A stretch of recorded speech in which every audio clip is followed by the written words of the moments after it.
Okay, we'll get started. Any general questions about the board maker project? Or anything? Yes. Yeah. We want it all on one screen, basically. No, you don't have to. Okay. Okay, so I would do what you think would be best for the client. Right. Okay, so you can print out, multiple papers, and then put together a board that's bigger than 8.5 by 11 paper. Okay, so yeah. What if we have multiple papers in like a book, kind of like a binder, like that's, because Right. like, depending on the case, and like the client, like if the client was able to like handle book type. If you feel, given the information that you've been given, that the client can turn pages in the book. So that's the key. So, multiple page book will be fine, but the key is, can they turn the pages and find vocabulary within, that's covered. They'd have to be able to, turn the pages in the book and locate the vocabulary. So physically, like I know, depending on the profile you have, would the person be able to flip the pages in the book? So what if, how would you create like like a display that's one page but with all the different pages on it, like bring a board? Is that? Can use a poster board, or you could just like tape them together. Okay. Because you're taking a photo of it for me, so you don't. It should look presentable, but you don't have to go out by poster board and everything if you feel like you can lay it out nicely and tape it together as if what you would, present to a client. Obviously, if it's for a real person, but it would need to be laminated, it would need to be made more sturdy, and those kinds of things, would need to be considered. But I'm not gonna, for the project's sake, make you go out and buy that stuff, for now. Does that help? Yeah. Okay. Question?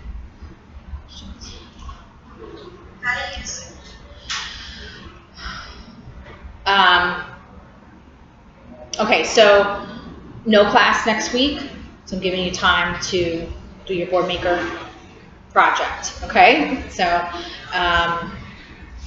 and then in, where are we? Blackboard.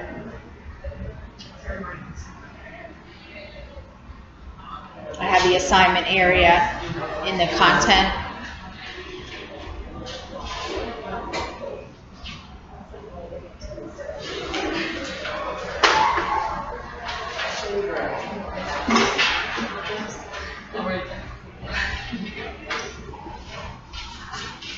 So here, you can upload a photo of your project here, okay?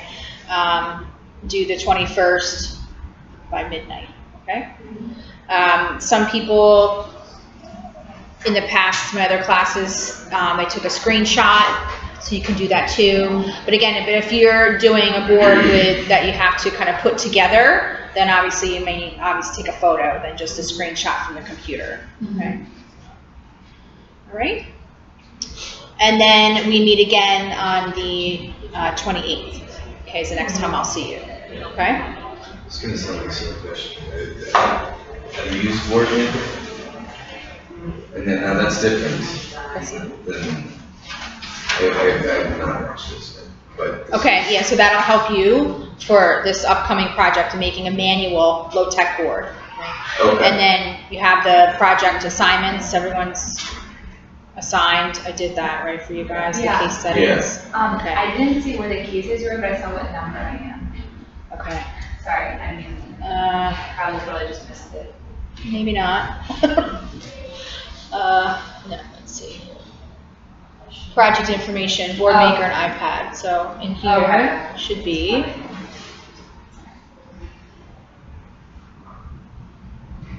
Here, this one should. Project information, that's the case study, okay? And then this is the project information for the iPad. So we the make pro- sorry. the board maker project, we click that and we'll see what case we have and whatever. Right, so we'll just open up the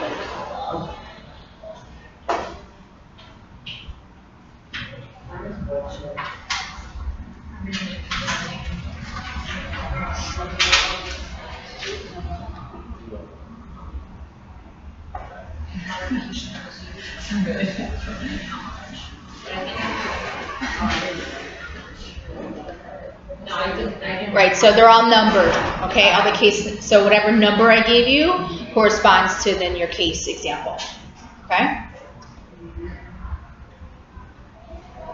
I'm sorry, where did we get our numbers? It was an email. It was a thing.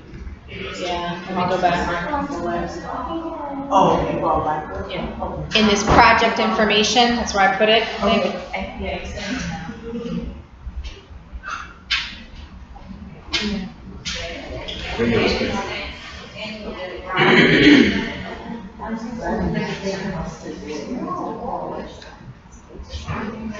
Here, project assignments, okay, and then it says a table, and it shows you both for the board maker, the manual board, and for the iPad. They're both there. I hope. I did it a while ago, so they're there? Yeah. Okay. Is there a word?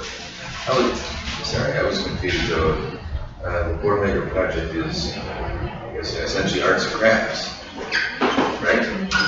Well, yeah, paper, yes. Paper, that's what I mean? Yes. If you watch Manual this. board, low-tech communication board. Yeah, but if you watch this, it's also, some of it is, you can download an app and create it on your computer, so I was Okay, confused. so Because I thought the iPad one is the one we're doing on the computer, but you are, Board okay. Maker Project is arts and crafts, physical, low tech, but this thing is to do it on the computer. Yes, okay, So that's why I was so just to back up, okay, so you have, Board Maker is the software program that you have to download, okay? That you download the trial version, so you don't have to pay right away, right? So you download the trial, did you pay? Did anyone pay? No, you don't have to put in your card information either. So You don't? they don't. Okay. Yeah, so it'll cancel on its own. What's that? You don't have to put in your card information, so it cancels it on its own. Okay, good. So you download the trial version, okay, of the software program called Board Maker, right, from the Mayor Johnson Company. It's in the handout, okay? And you use its software program to make the paper manual communication board. Okay? So yeah, no, you're not doing like pure arts and crafts. You're not making this board from scratch, okay? I want you to use the Board Maker software program to make a manual low-tech communication board, okay, for the case study that you've been assigned. Okay, so again, is that a question, confusion? Oh, you look confused, that's why I'm asking. Okay. All right, so going back again to manual low-tech communication boards, okay, are necessary, okay, for people who need to use AAC, okay, in specific circumstances like I outlined in the case studies, okay, when electronic may not work or they prefer not to use electronic, okay, so a lot of times people who use AAC systems use communication boards and books and other modes like that in addition and or to their electronic AAC systems. Okay, does that make sense? Okay. So, and then for the iPad, obviously, we're using the Touch Chat app, okay, that I went through last class, okay, and that's, again, for someone who needs to use voice output electronic AAC on their iPad. Okay. Any other questions on that? All right.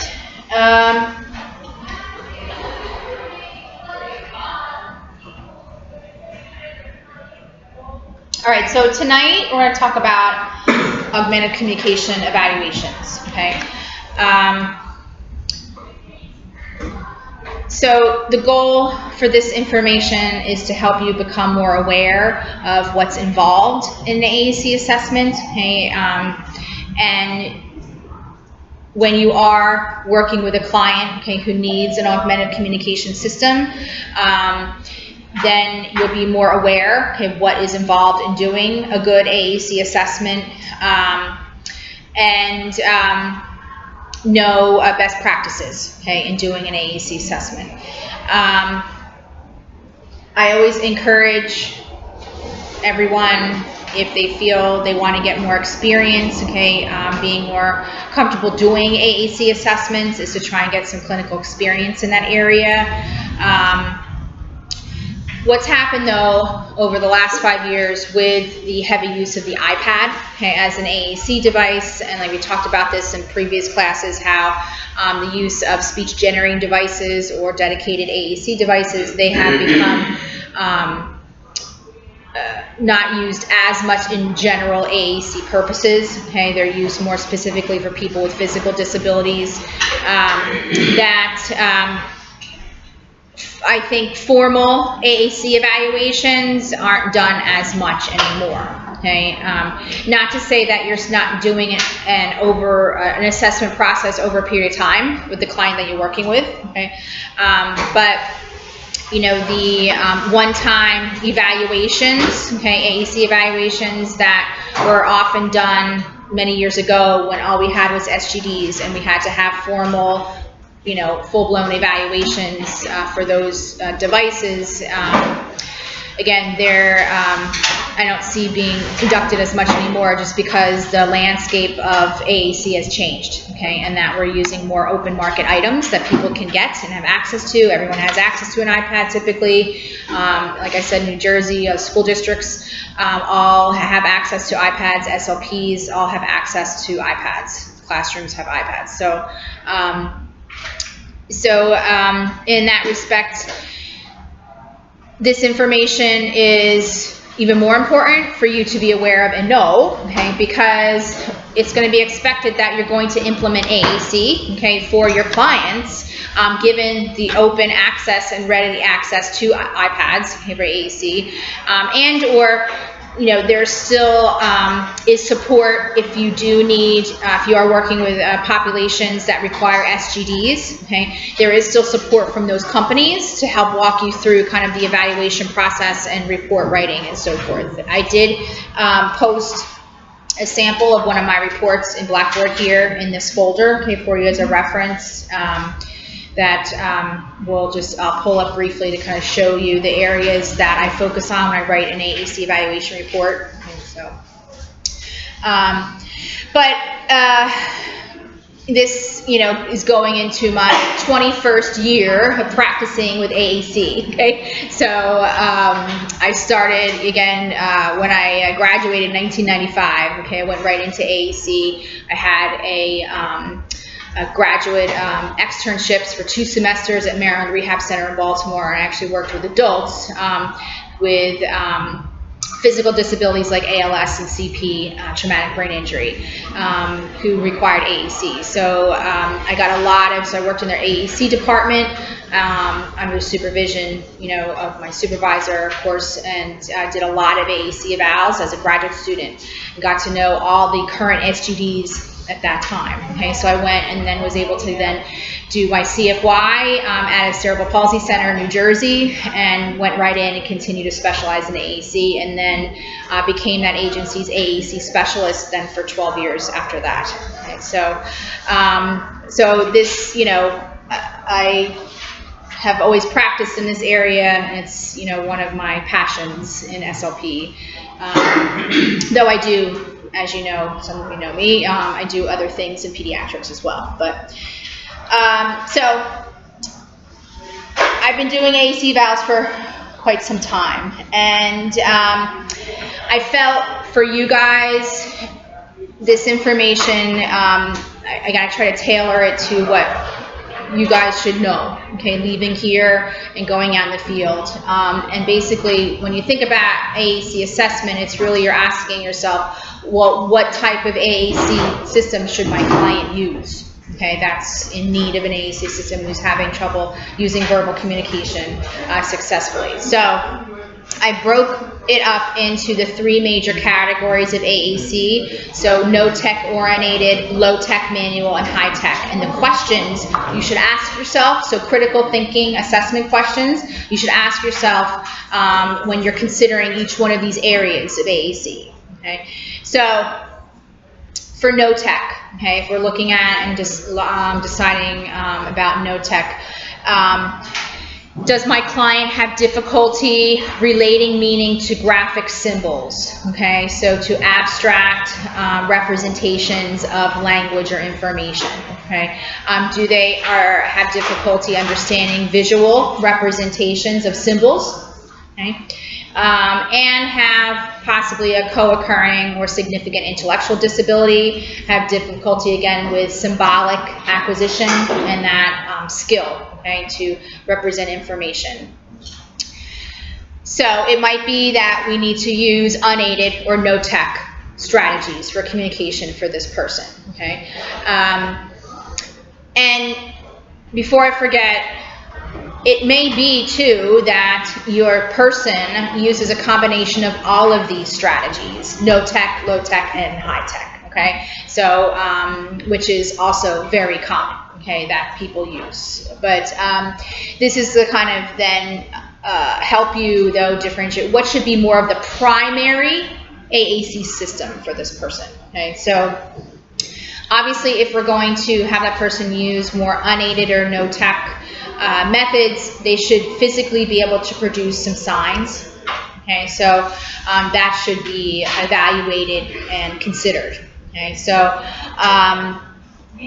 do they have functional motor skills? Okay, so I worked with some kids with autism where they had pretty functional fine motor skills and were able to produce a quite variety and different number of signs. Okay, and that worked well for them.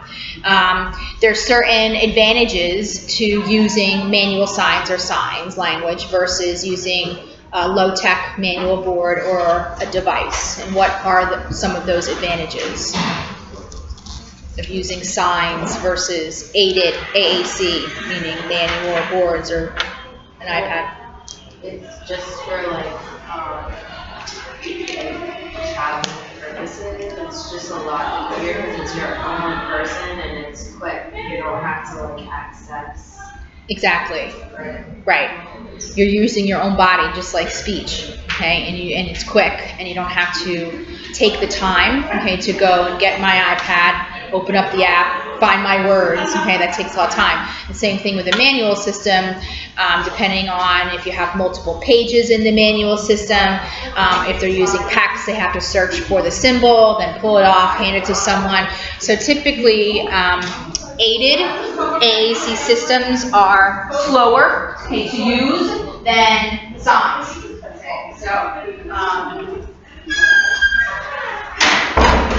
the speed factor is definitely an issue with aided AAC systems. So signs, okay, could be a quicker option. Okay, and so for kids who are diagnosed with autism, a lot of times because of their frustration levels, okay, and personalities, okay, they need quick communication. Okay, a lot of individuals don't have the patience to take the time to go through a high-tech AAC system, electronic, that you have to go through pages, okay, to find vocabulary, okay, so that might be time-consuming. So signs can work well, you know, in those instances. What are one of the or disadvantages to using signs or unaided AAC? Yeah. There might be a lot of people, like unfamiliar people, that might not understand what they're trying to communicate. Right. So I often get called in to do an AAC evaluation because of that reason. They would say, Johnny can produce about 30 signs and everyone knows what they are and he communicates very well using manual signs. But unfamiliar people are not going to be able to understand him. Okay, so that is often a typical concern with a child who uses primarily signs for communication. In some instances, I've been able to recommend maybe Prolo Quote to Go or an app on the iPad with a lot of nouns in it, okay, that the child can easily learn, okay, and doesn't have to go through a huge learning curve, okay, to use it as maybe a backup, okay, when and if they were communicating with unfamiliar people, okay. But it's not a situation where, you know, that problem would be automatically solved, is what I'm trying to say, okay? It might, and also it requires some conversations too with educational staff and family to realize how often is that person going to be with someone unfamiliar? And they're like, oh, not really, okay? So sometimes it just took someone like me to come in and discuss these things to realize, do they, you know, I'm not going to recommend something that is going to take a lot of time and learning, okay, when science is working for this person. They're able to communicate a lot of basic needs and wants, and there's a reason why, okay, they've kind of gravitated towards science, because again, in a lot of the circumstances, is that they weren't motivated to use other forms of AAC, okay? Using electronic forms was too slow, took too much time, okay? And that person really liked to have that personal contact with another communication partner, by being able to go up and, you know, be able to use their signs, okay? So, other forms of AAC, aided AAC, can be backups, okay, but they may not, you know, solve that issue with unfamiliar communication partners. Typically, though, keeping in mind, like a lot of the kids I've worked with, they, like I said, around 30 signs. It's usually about what they're able to produce motorically and cognitively, be able to remember those signs. But it hasn't really grown past that. Okay, so it's not, I've never met someone who, you know, speaks in sentences using signs. Okay, so it's really meant for basic needs and wants, okay, for them to communicate those things.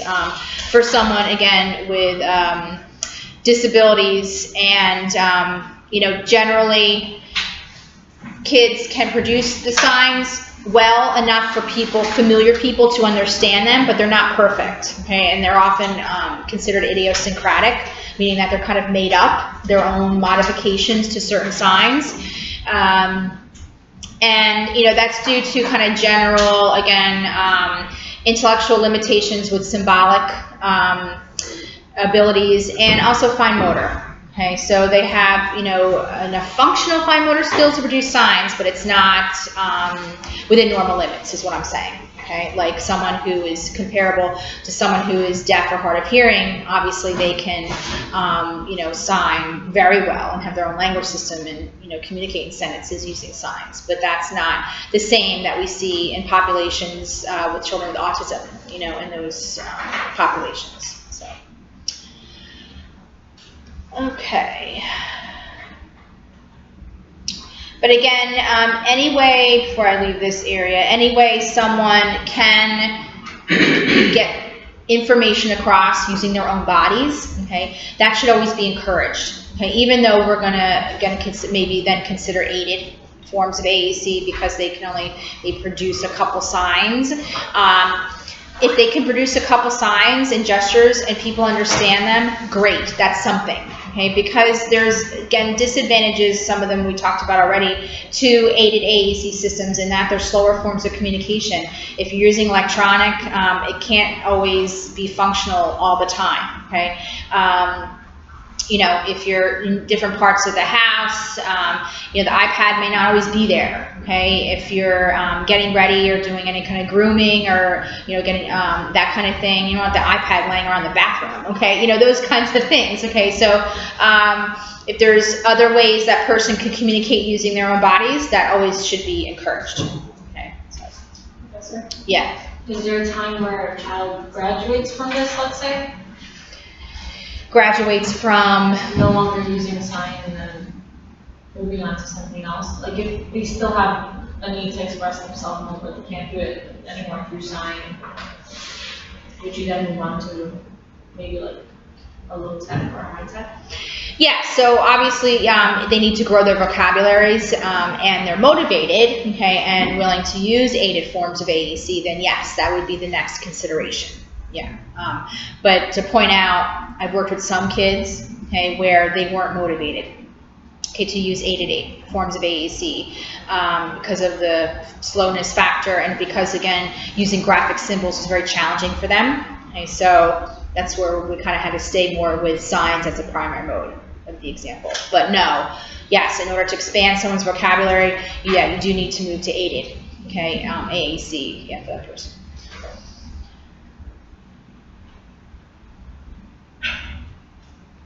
All right, so manual, or I'm referring to low tech, okay, so it's your communication boards and books, okay, with no voice output, no electronic, okay. Oftentimes, we provide those to, we call beginning communicators, younger children, as the introduction to graphic symbols, using graphic symbols for communication.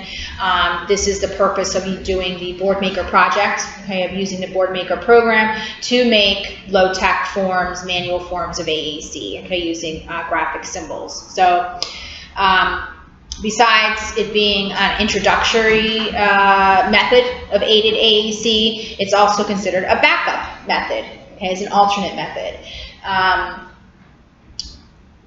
Many times I've been asked to make communication books for kids that I worked with who were going to go to Disney World.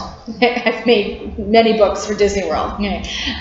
Because parents, you know, again, years ago when they had SGDs, they certainly did not want to be lugging around the Dynavox around Disney World. Okay? It was big and it was heavy and not something you wanted to be doing. So in that instance, communication books for Disney was perfect, okay?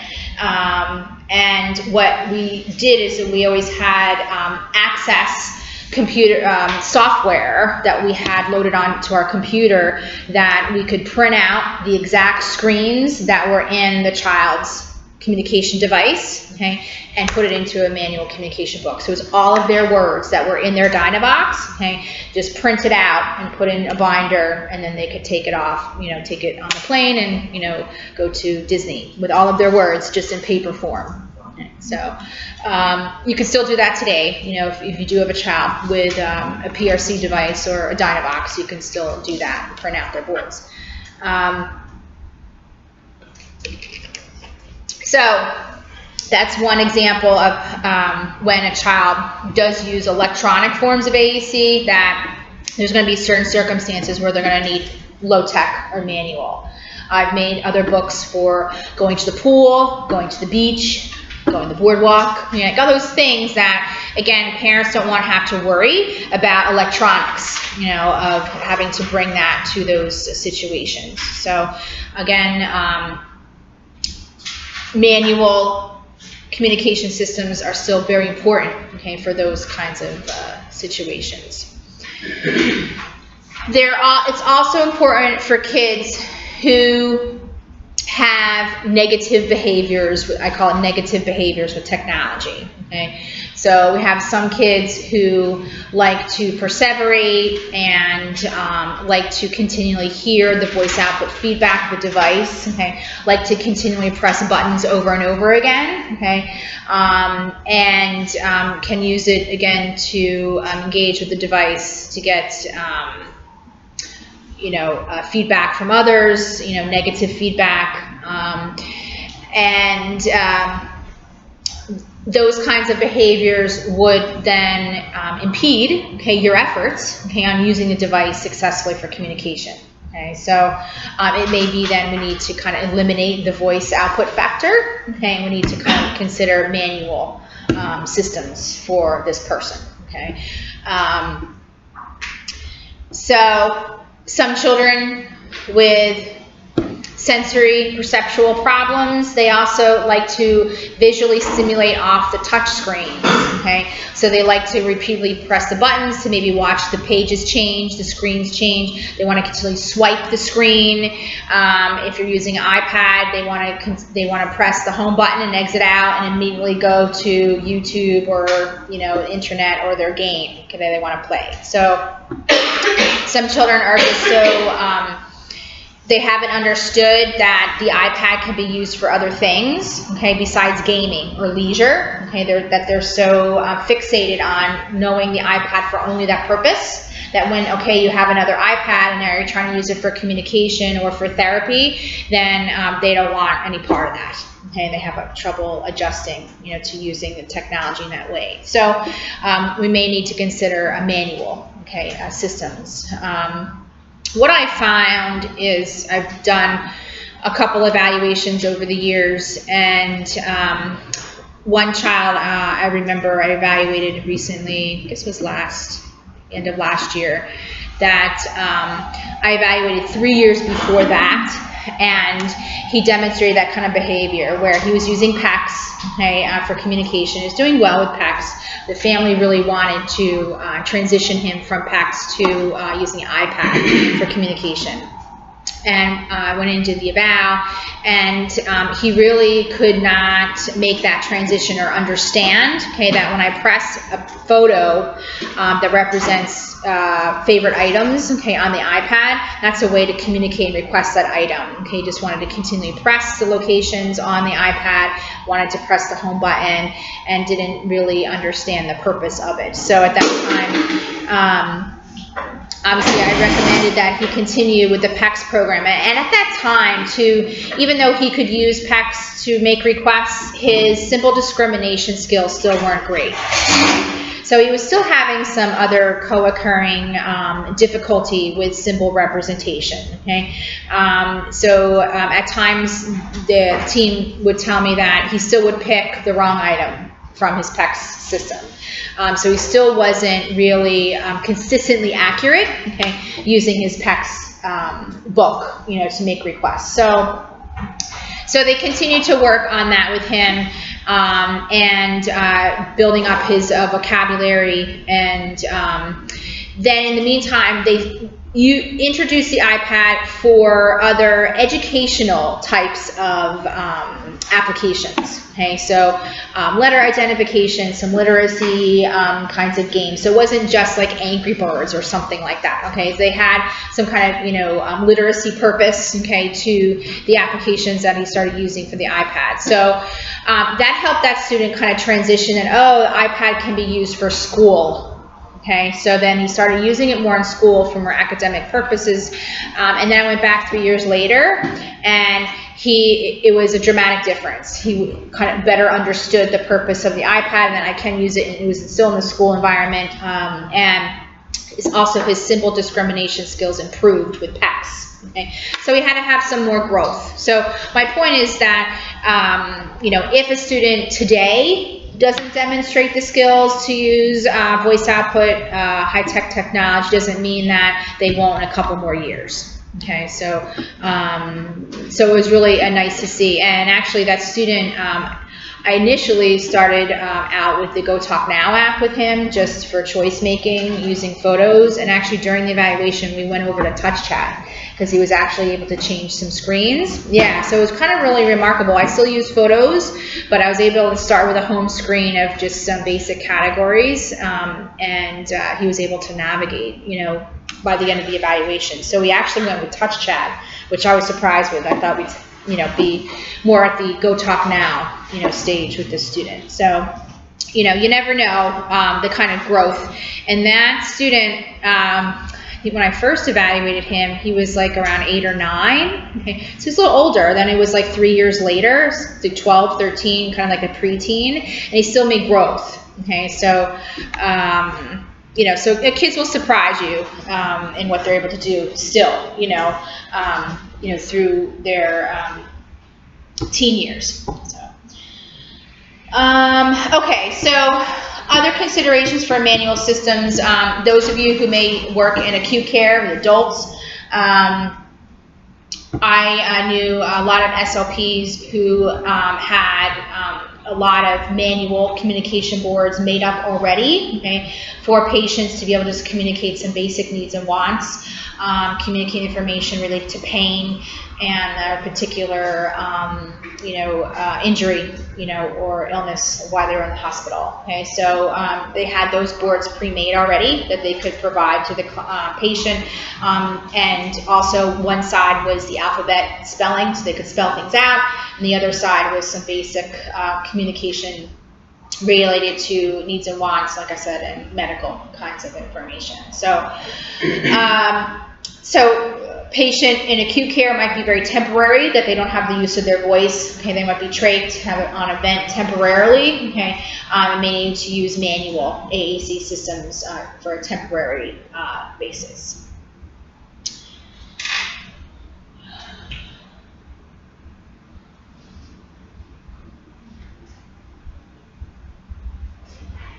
Okay, so when we're considering high tech, hey, for somebody, obviously we want to see some kind of positive reaction to voice output. Okay, so if we're presenting an iPad with a particular app, and we want to see that their selections are intentional, okay, not just random. Okay, so how do you think we would figure that out during an assessment? If I'm saying presenting the Go Talk Now app with different photos of some high interest items and asking the child to make selections on the iPad to tell me what they want to play with or what they want to eat, how would I know if their selections are intentional versus just random? You move where the pages are. I could. What would I do though? Why would I do that? Because if it's random, like, if they know, it doesn't matter where it is, if they know it, then they'll pick it. Okay. Yes, I see where you're going. But I would have to you're saying kind of like test them. So ask them, okay, touch cookie or touch chips, that kind of thing. Okay, and yeah, so I could move it around and make sure that they're finding chips each time, right? So, so that would be one way to maybe see if they understood the pictures, the photos that I'm using, okay? But I guess more now we're looking at more of expressive communication and choice making. So if I want them to actually choose something they truly want to tell me that they want, so yeah. Yeah, I was gonna say, maybe an option would be showing them 2 items and 2 highly desirable items, of course, and seeing which one they reach for, and then you actually train them or making them pick it up. If it matches, then maybe that becomes what they want to see. Yeah, so that's another way. So we first want to see what they go for or what they want to choose using, again, unaided strategies. So gesture, eye gaze, okay? So we kind of want to see what their choice is, naturally, okay, through gesture, eye gaze, or vocalization, okay? But I'm not going to give it yet, so I'm kind of holding them up, okay? Or have them available, but out of reach, okay? And then I would ask, the student to then, okay, can you tell me here what you want, okay? And then see if they match. Yeah, so that's a way for me to kind of see if their selections are accurate. Also, if they go for the iPad first, say, and they make a selection there, okay, then the other way, the reverse is, then I would tell the student, okay, go for it, go get it. So then I want to see if they're actually choosing the real object or item that they actually asked for on the iPad. Do you see the other way around? Okay, so that's called a correspondence check. Okay, so you're trying to check to make sure that their selections on the AAC system match what truly, okay, they would want represented with real objects or items, okay?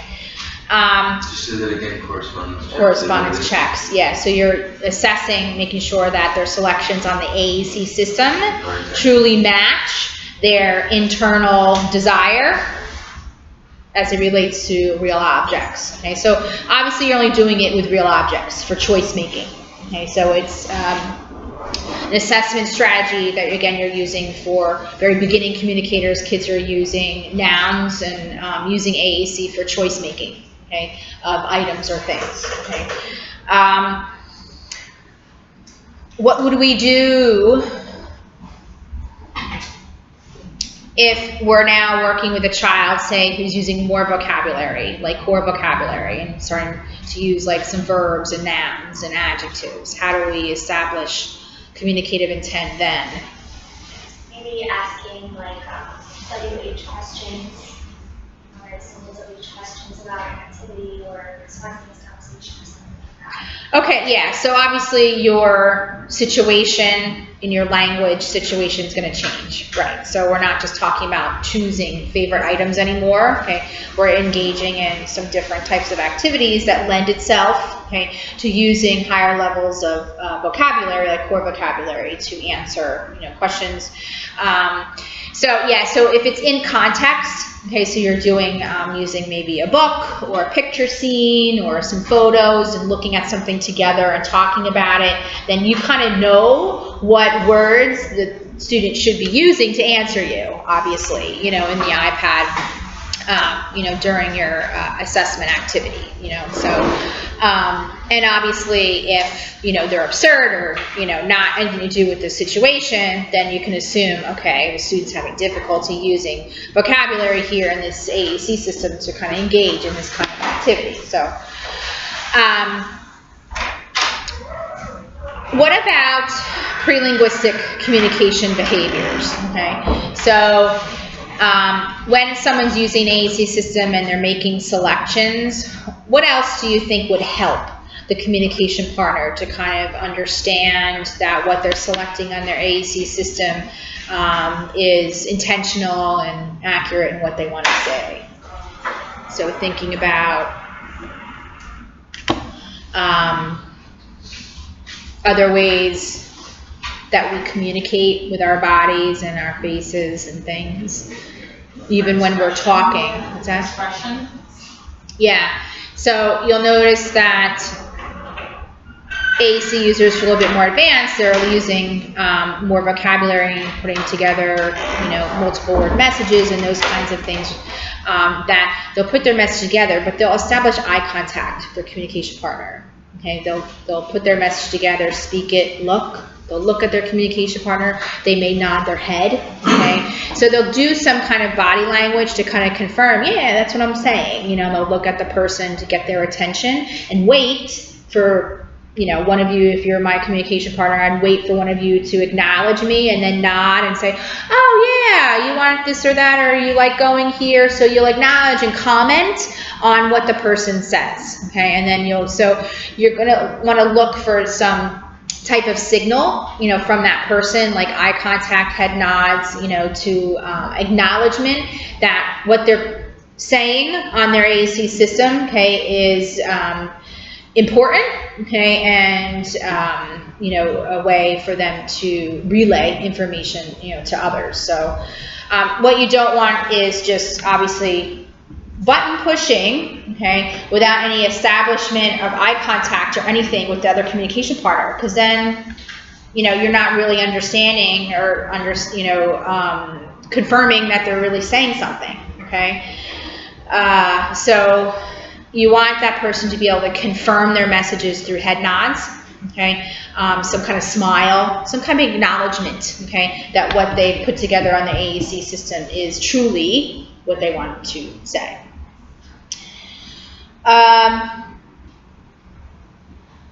Okay, so with high tech and also with manual, when we're representing vocabulary, okay, if we're moving from looking at the hierarchy of symbols, keeping in mind, again, photos are very concrete, Okay, if you're using photos to represent nouns or people, okay, it's very concrete.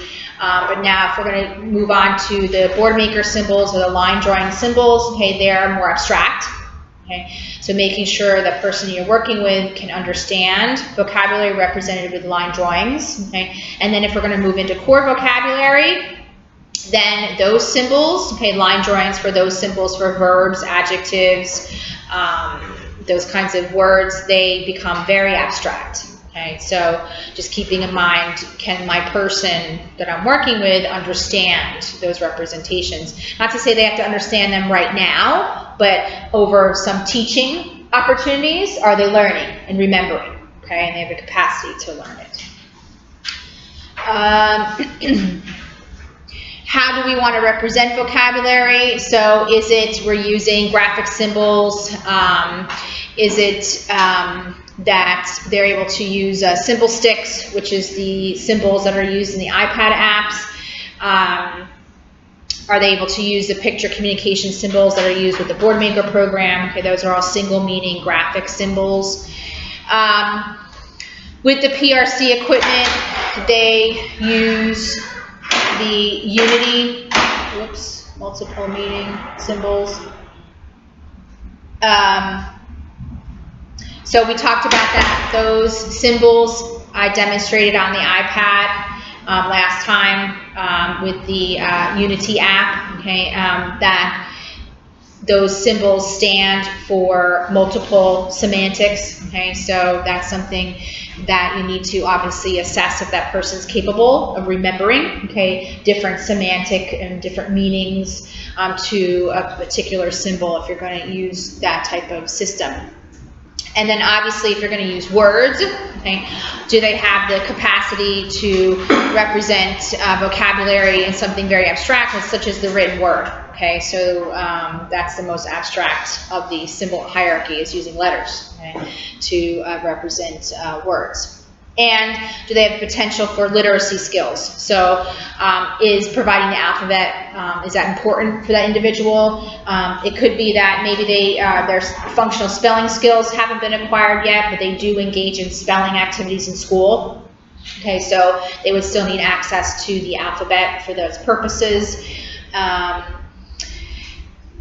With high tech, as we know, as you saw when I went through the apps, that vocabulary is organized, okay, and especially extended vocabulary, it's organized in categories, okay, so you don't see it right away.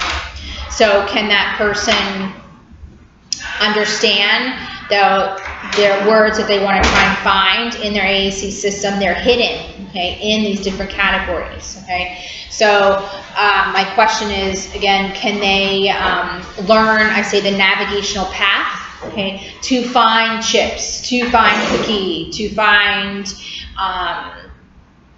Play-Doh or whatever item, okay, if they're asking for an item. So that the vocabulary within a lot of the higher end, high-tech apps, they're organized in categories. You don't see them right away. Okay? The difference, though, with the Go Talk Now app that I showed you is that, yes, you can provide screens where the child sees the items right away. Okay, they're not embedded. Okay, so they may need that then if they have difficulty navigating, okay, through different categories to find their words. So it may be that the Go Talk Now might be appropriate for a child who needs to see all the words or all their items at once. Okay.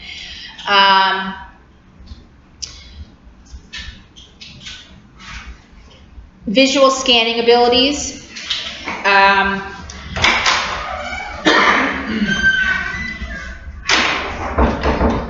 For children,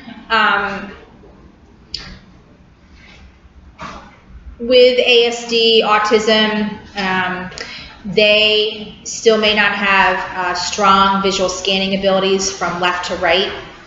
You may see that some children who are more affected by ASD, who are nonverbal, you'll hear comments or you kind of see these kinds of behaviors that the child always selects in the upper left-hand corner. You know, so he kind of selects the same spot, no matter, regardless of what's there. Okay, so that needs to be considered. in that, okay, you may need to work on visual scanning, okay, and the child abilities to follow different objects, okay, that maybe go across the screen, okay, need to work on some visual scanning skills, okay, before you're presenting with multiple items in a grid on an AAC system.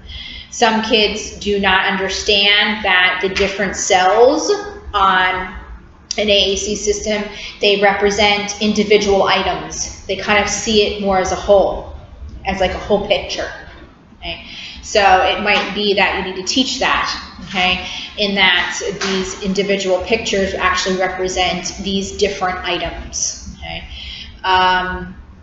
So visual scanning, my point is that it shouldn't be taken for granted that the child's going to be able to understand multiple items on the screen and be able to scan all of it and see all of it successfully.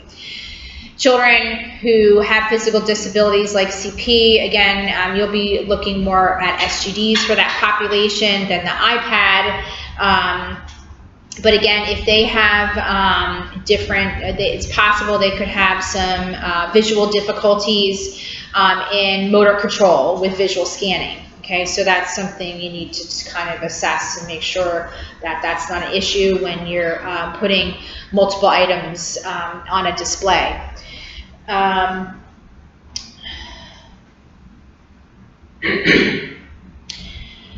So, with high tech and with low tech as well, the question is, well, how many cells do I put on an AAC system? So, what would be your answer? Depends on the child, right? So how would you figure that out? Well, depends on what they can physically handle. Okay, right. And related to scanning also, so how much Right. can they handle on one page when they look at it. Right. So what would you do to figure that out? Start small and then go big. Yeah. So start small and see how much they can. So if you're starting small, how many would you start out with?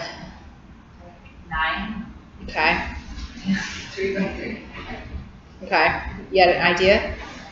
Well, they didn't use high-tech AAC, but I used for one of my kids after last class, I used a low-tech and I made like a little board. Mm-hmm. And I only used 3 pictures. Okay. And that's how I started. Okay. And from there, he was okay. Because before I was using originally 6 items, and it was like too many. It was 3 in 3 rows. And Yeah. it was too many Okay. options. Okay. And then I took out 3. I took out, and I just gave him the 3 rows across. Right.